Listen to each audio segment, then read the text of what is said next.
Do sapa lang, perte kalinaw.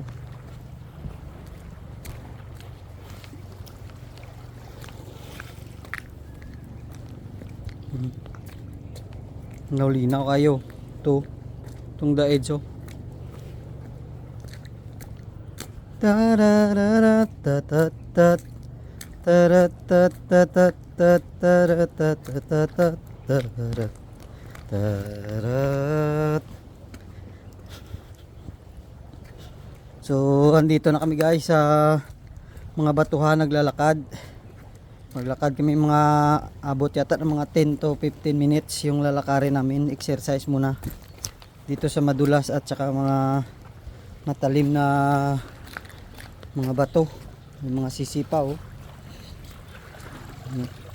Sobrang dulas to guys. madulas super, pero okay lang. Exercise dala balance para gumanda yung control natin sa ating paa. Kailangan natin maglakad dito sa mga bato-bato kahit na hindi siya patag, meron siyang paakyat baba, akyat baba, may madulas, may hindi madulas. So ayan, kahit nakasapatos ka okay lang, kaya mong kontrolin na hindi madulas kahit na may dala ka, dalang backpack. Sila may dalang ice box, yung dala nila, yun sila na ugagid. Kadtop lang basa na. Luloy kadtop plus luloy ice candy daw, ice candy. Si Buyo tawhay lang, pwede ka tawhay, ayo pa na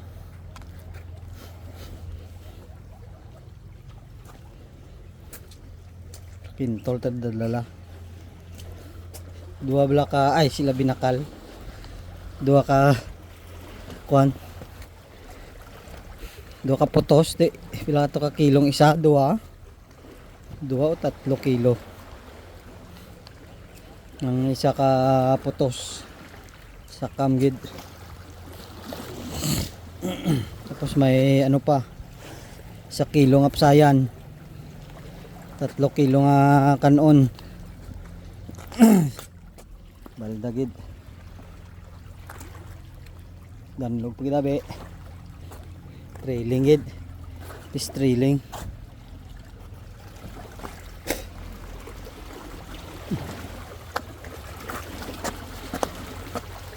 So dito na part kailangan natin magubad.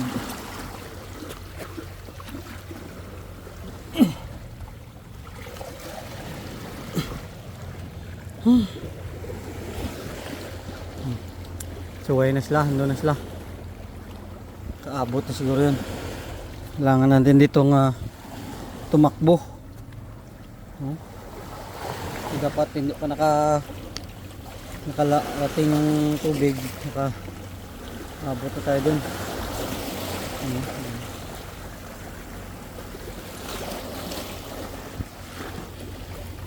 Okay. Diyan siya. Umabot.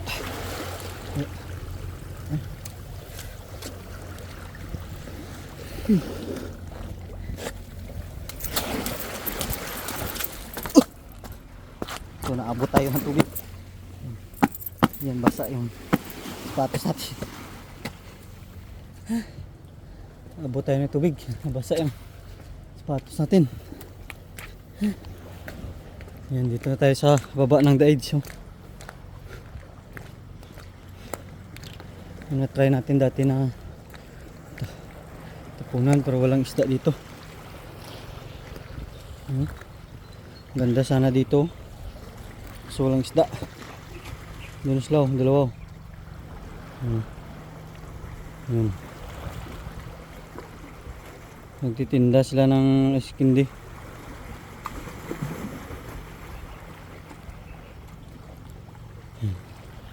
So tayo dito pa.